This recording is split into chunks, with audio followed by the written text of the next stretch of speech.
آقا کریم کا انداز تکلم انتہائی سادہ، عام فہم، سلیس، نکھرا ہوا، شستہ، اور جو اہم چیز ہوتی 3 مرتبہ دہرا کے بیان کرنے کا انداز۔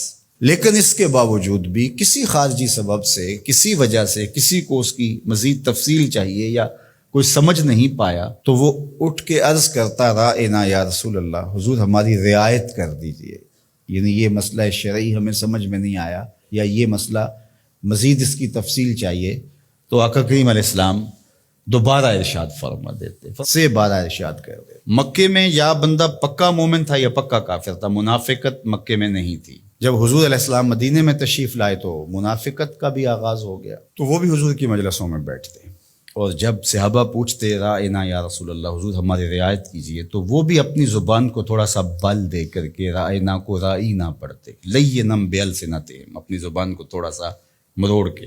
تو یہ لغت یہود میں گالی تھی، یا رائی عربی میں چرواہے کو کہتے، تو رائینا کا مطلب پھر یہ ہوا۔ تو وہ اس طرح بظاہر وہ مسئلہ پوچھ رہے ہوتے لیکن وہ اندر کا جو خبث تھا اس کا اظہار کر رہے ہوتے۔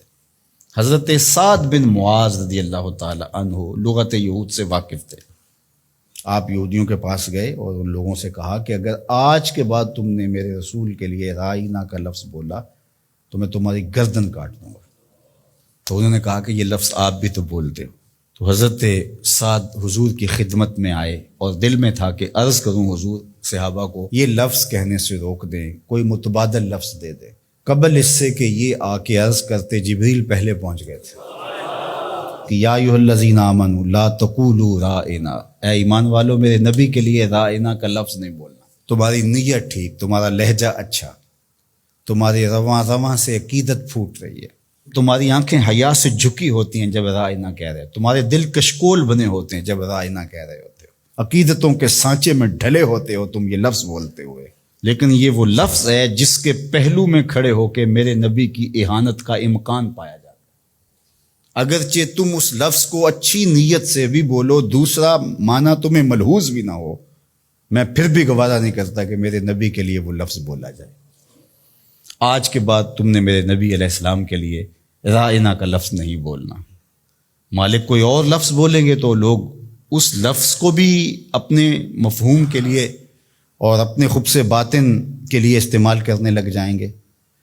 تو کہا نہیں، اس کا متبادل ایسا لفظ دے رہا ہوں، قیامت تو آ سکتی ہے، کسی منافق کی بولی نہیں ہو سکتی۔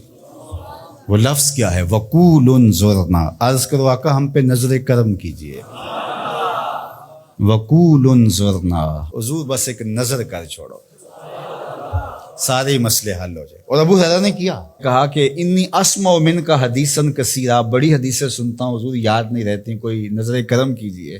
فرمایا ابسط رداک یا ابا، اچھا پھر چادر بچھاؤ۔ تو انہوں نے چادر بچھائی تو حضور نے ایسے فضا سے کچھ لیا اور ایسے ڈال دیا، کہا اس کو سمیٹو اور سینے سے جوڑ لو، کہا اس کے بعد میں نہیں کبھی بھولا۔ یہ ہے وہ انظرنا کا حقیقی مفہوم۔ تو اللہ اس لفظ کو بھی گوارا نہیں کرتا۔ یہ محبوب علیہ السلام کی چوکھٹ کا ادب ہے کہ جو ایسا ذو معنی لفظ ہو، اس کا ایک معنی صحیح ہو، ایک معنی اس کا غلط ہو، بولنے والا صحیح لفظ صحیح نیت سے بول رہا ہو تو کہا نہیں، میرے محبوب کے لیے یہ لفظ نہ بولو۔ اللہ اکبر۔ تو یہ حضور کا ادب ہے جو حضور کے حقوق میں سے ہے۔ ادب کو ملحوظ رکھنے والوں نے تو کمال ہی کر دی۔ حضرت صائب بن یزید دیکھیے، وہ فرماتے ہیں کہ مسجد نبوی تھی اور میں ایک کونے میں بیٹھا تھا تو کسی نے مجھے کنکر مارا، میں نے جدھر سے کنکر آیا ادھر پلٹ کے دیکھا تو وہ حضرت عمر تھے رضی اللہ تعالیٰ عنہ۔ تو میں اٹھ کے ان کے پاس چلا گیا، تو وہ فرمانے لگے وہ جو 2 لوگ باتیں کر رہے ہیں ان کو ذرا بلا کے لاؤ۔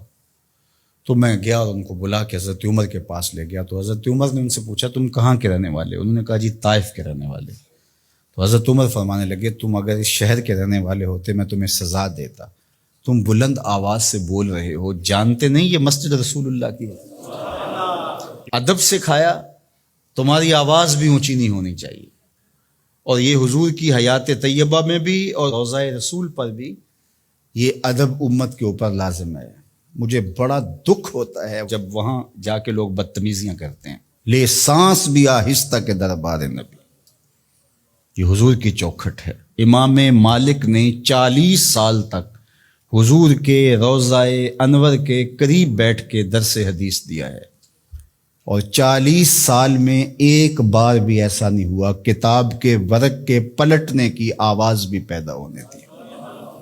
یہ حضور کا ادب ہے کہ اپنی آوازوں کو بھی پست رکھا جائے، اپنے لہجوں کو بھی کنٹرول کیا جائے، اور وہ انداز اختیار نہ کیا جائے جو عامیانہ پن سے جڑا ہوا ہو۔ عامیانہ پن سے مخاطبت نہ کی جائے رسول کریم صلی اللہ علیہ وسلم سے۔ یہاں لفظ بھی تولنے پڑتے ہیں۔